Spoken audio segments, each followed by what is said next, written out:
gospel means the good news. But also, I know that he that the Son sets free is free indeed. Yes, sir. So if I'm writing about romance, if I'm writing about love, if I'm writing about whatever subject matter is, it is from a Christian's perspective. Ye flies to my house in Dallas for Christmas. Okay.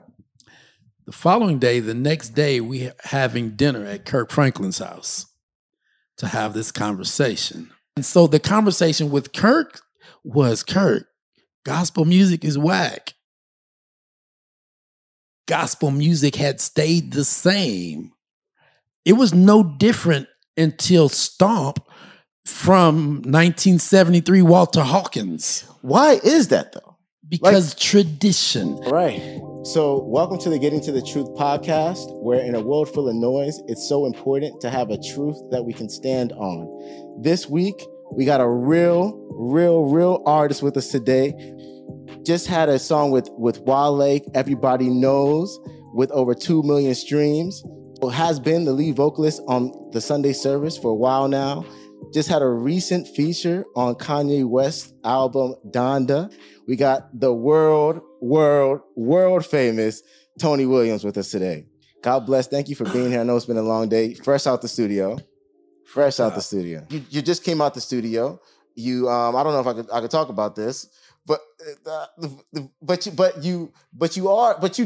you've made music that people would consider secular, and you've made music that people would consider like more God focused. And the fact that you can kind of swim in between those lanes, I think reflects real life versus somebody who would just kind of like feel like they have to be in one bucket or the other. So gospel music in itself, right? Mm-hmm. It's like, is it even a formal genre, right? In the fact that I think so. You think so? I think so. So what would you say defines gospel music? Is it the subject matter or is Absolutely. it? Okay. It's the gospel means the good news. But also, I know that he that the Son sets free is free indeed. Yes, sir. Which means I'm not bound by any traditions, any religions. There are no chains. There is nothing. I am free. And I do realize that I'm made in his image, so I must be a reflection of him. However, I choose to depict myself, which is my daily life.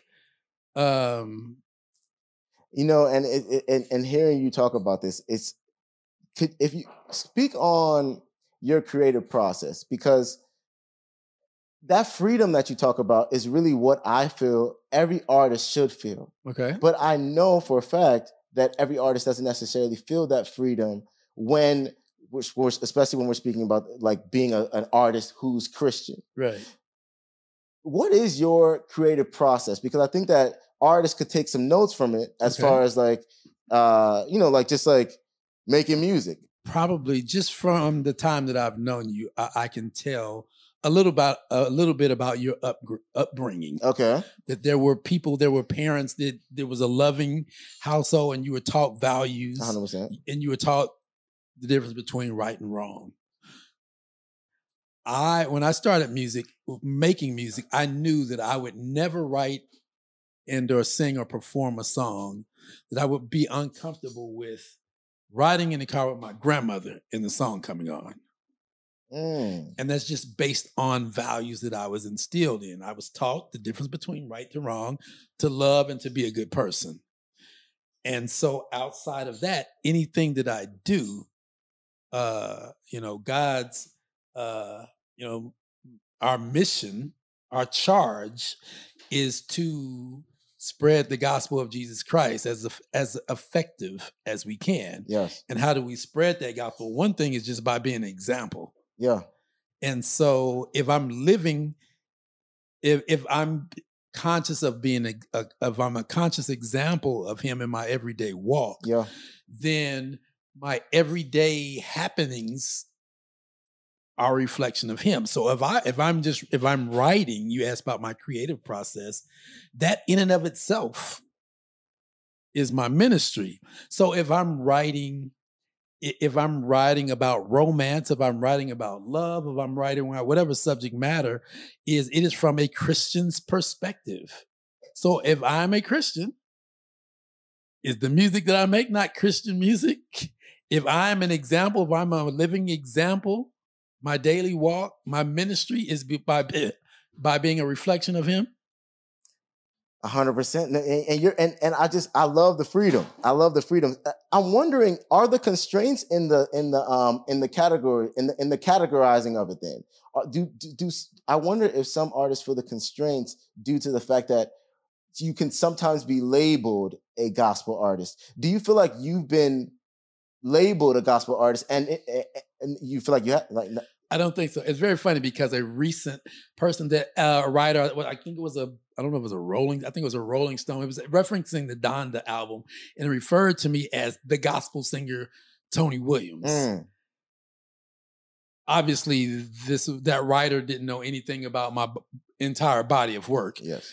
But no, I don't think I've ever been, other than that, referred to as a gospel artist. So as a Christian, every Christian is called to be Jesus-like. Okay. But in the process of being called to be more and more like Jesus each day, love better every day, we are still imperfect. Absolutely. Our perfection is due to our faith. The faith is what binds us into being perfect. And I think that if more people know that, more people can stand on knowing that enough to be confident in and have that level of freedom that you have and being able to, look, if I'm inspired to make a God song, that's what I'm doing. If I'm inspired to make a song about my romantic life, that's what I'm doing. I'm a Christian. Well, you are a Christian who's an artist, who's making music that you feel. And I think that that's the place that people who believe in Christ should come from.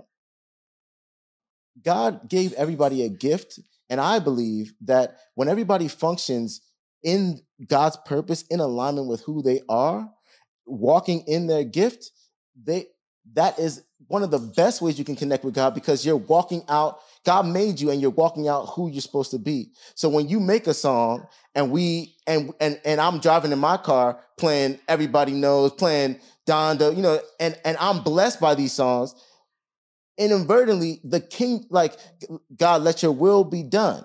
You know what I mean? Inadvertently, God's will is being done, and you're walking in who God made you to be. Absolutely. Clearly, God made you to be an artist, and that in itself is the blessing that we are receiving. Absolutely. And that's always my prayer. Even like prior to going on stage out of perform, God,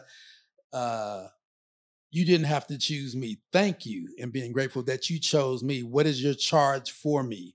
What is my mission? So I'm always conscious and ready to walk in my purpose. And going back to the secular versus gospel music, mm-hmm. What he wants to say through an artist sometimes is not necessarily in the form of a gospel song. Like I have a really good friend that's a pastor, and he says something he says all the time is, my ministry is not in the church; it's to these people in these streets. Yes, so. It's not his ministry, although he wears a robe when he in the church and standing behind the pulpit with the collar on and all that. But his ministry starts when he leaves the church and when he's walking in the street next to the people. I love how comfortable you are in who you are, and I think that that's something that it's not. I hope that you don't take for granted, because it's not something that comes easy to a lot of people. You know what I mean? Just to be so comfortable in your own skin, comfortable in who you are, and just being able to walk in that so boldly. I don't take it for granted.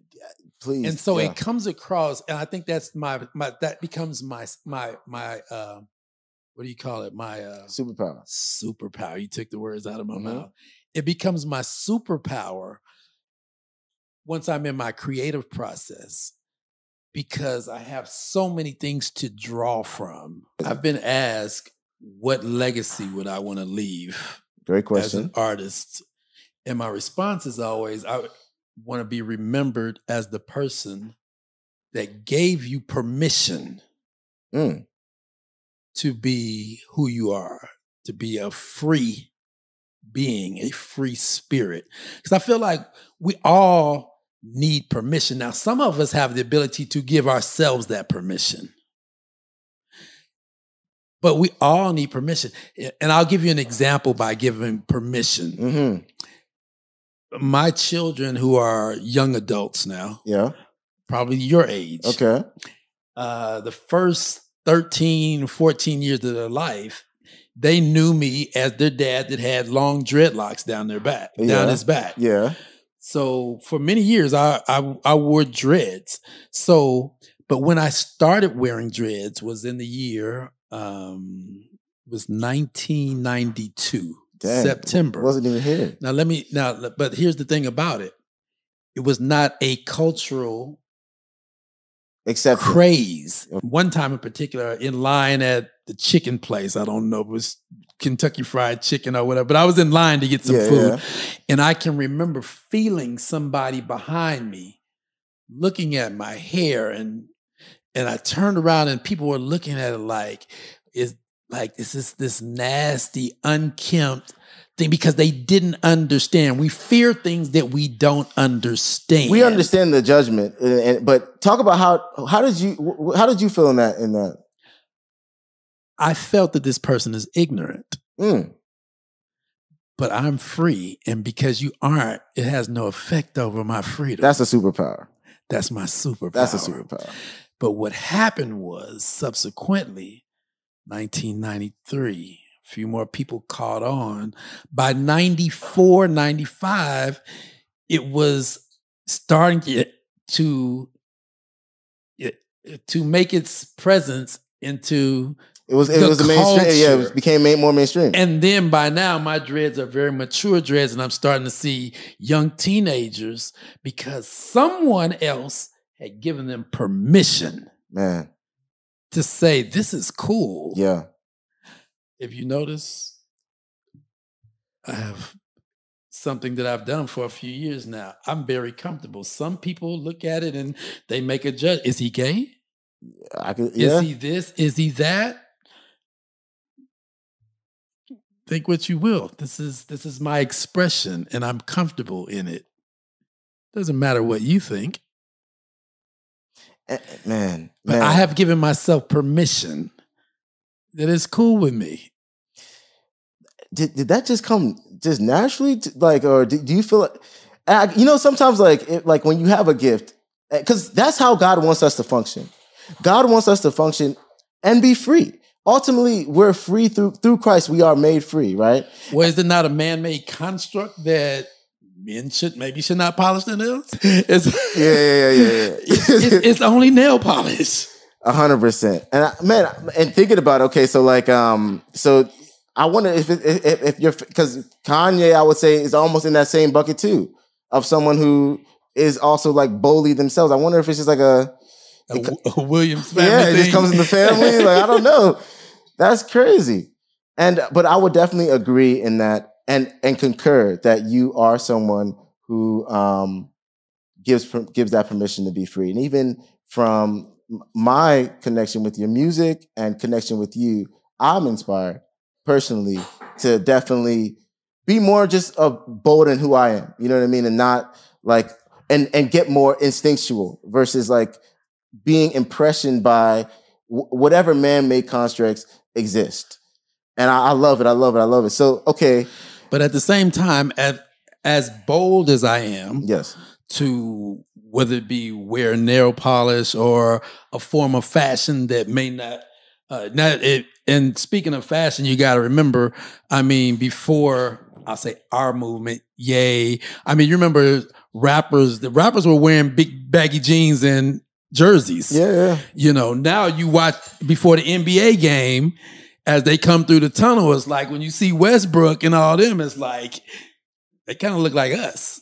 Yeah. And it's So did we give them permission, or basketball players did not look like that 100% prior to college dropout. 100%. And that's why it's so important. See, because what happens is God made you who you are. And sometimes you know something internally that the world doesn't know or may not catch on to for a long time. But you still have to be bold enough to walk in it. That was my point. That I didn't finish. As bold as I am to do that, I'm bold enough to espouse or to lift up the name of Jesus as well. If you look at the state of like gospel music now, like sometimes I wonder why you don't see like Kurt Franklin Stomp or like a Kanye Donda album where like a song that speaks about Jesus has become mainstream. And I have my take on like why I think that might be, but I wanted to kind of hear your... Okay. So, St. Pablo album. Okay. There's a song on there, Father Stretch. Yes. Father I Stretch. Yeah. Kirk Franklin. Yes, sir. Kelly Price. So, a year to 2 years prior to the making of that song, so Kirk is my neighbor in Dallas. Okay. So it's Christmas Day, whatever year that was. Ye flies to my house in Dallas for Christmas. Okay. The following day, the next day, we having dinner at Kirk Franklin's house to have this conversation. Just what we're talking about now. Yeah. And I'll speak on Ye, for example. Ye is a person that I feel like there are certain people on the earth that are here to move things forward. Elon Musk, and people that, a telephone looked like the same telephone for like 75 years. 100%. It like stayed the same with very little modifications over like 75 years. Yes. And then somebody had to say, why does this telephone still look like this after all? What if we put a computer in it? Yeah. Oh, shoot. What if we put a camera in it? What if we took it from being this big to this big? And now a telephone, if you got a phone that's over 6 months old, you got an old joint. Yeah. You know what I'm saying? Yeah. But back not too far distant, a few past. Yes. That phone stayed the same until somebody said, "Why it should change? We can do more with this." Yeah. And so those are those people.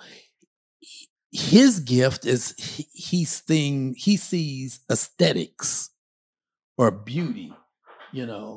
Why does this couch still look like this? Why does the couch still look the same? Why does it not look like this? Yeah. And so you see that in his artistry, him pushing the envelope. And so he was the kid that used to sit in church and say, they've been having these stained glass windows since, and how long they've been having these wooden benches? Like, why does church still look like this? Yeah. And he was the kid that said church shouldn't look like that. It should be in a circle. It should have this kind of lighting. And that's what Sunday service was all about. Yeah. Was church should not look like this traditional church as it has for 1,000 years. Yeah. It should not. Why can't it be outside in a garden? Why is it, us facing the preacher instead of, why is it not in a circle? And so the conversation with Kirk was, Kirk, gospel music is whack. Gospel music had stayed the same.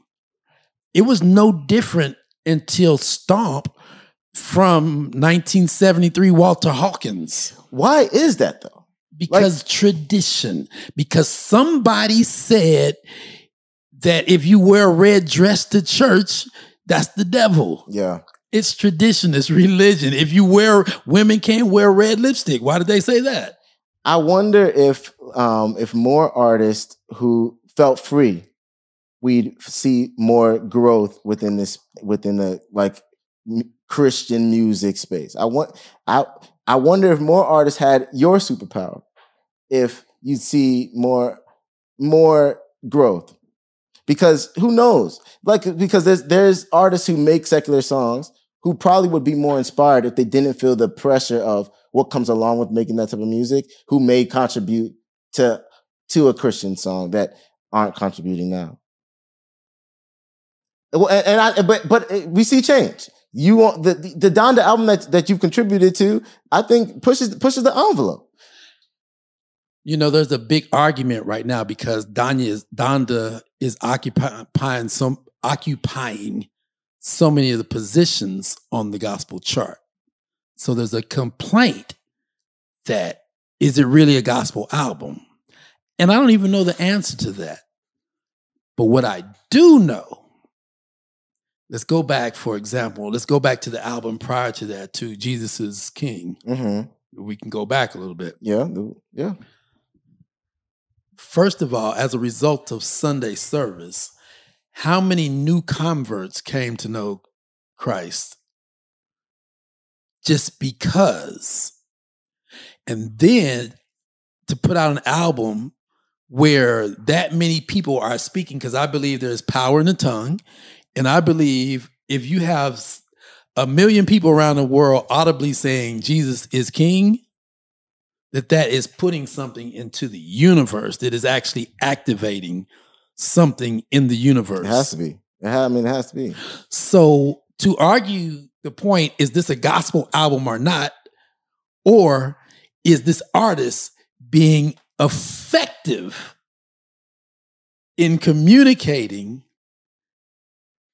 the message of God's love more effectively than the traditional gospel music that you're asking me about?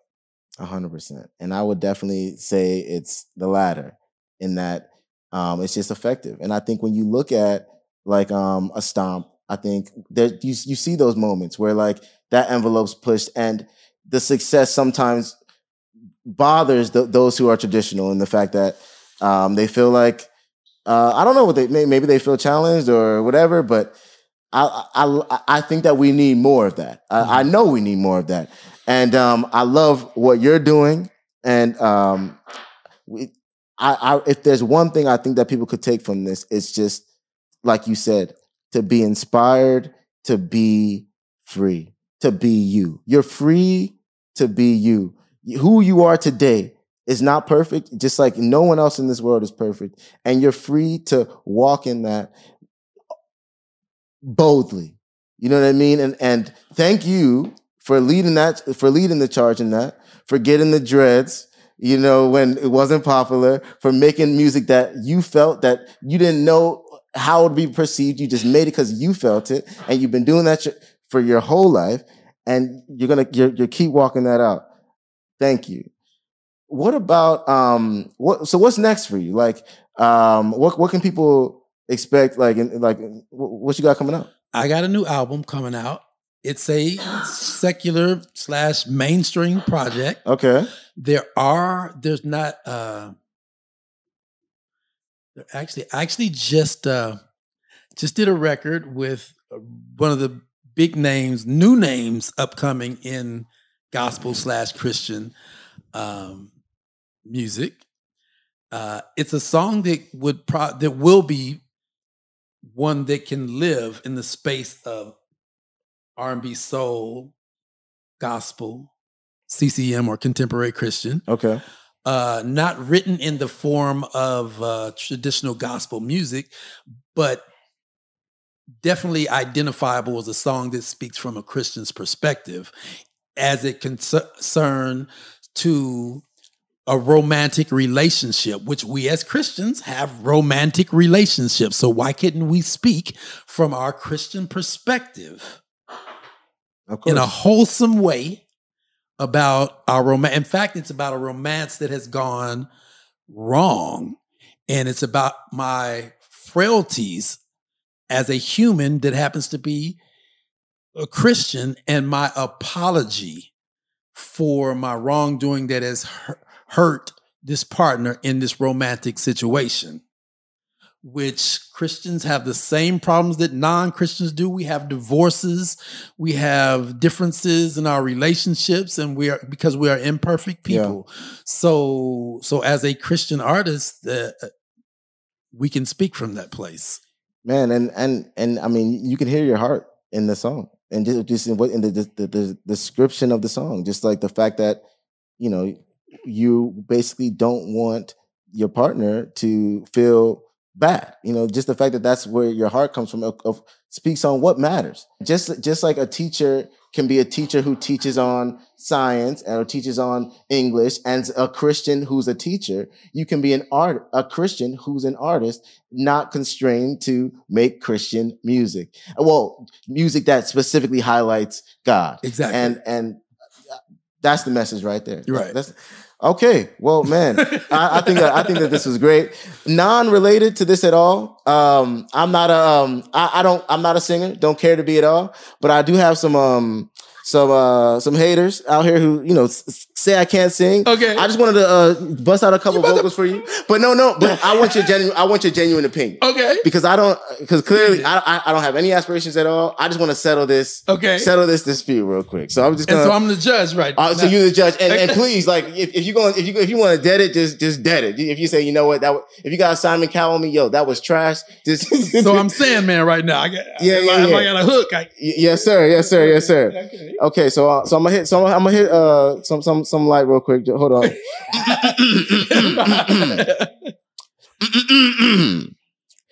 I wanna go to the moon. Don't leave so soon.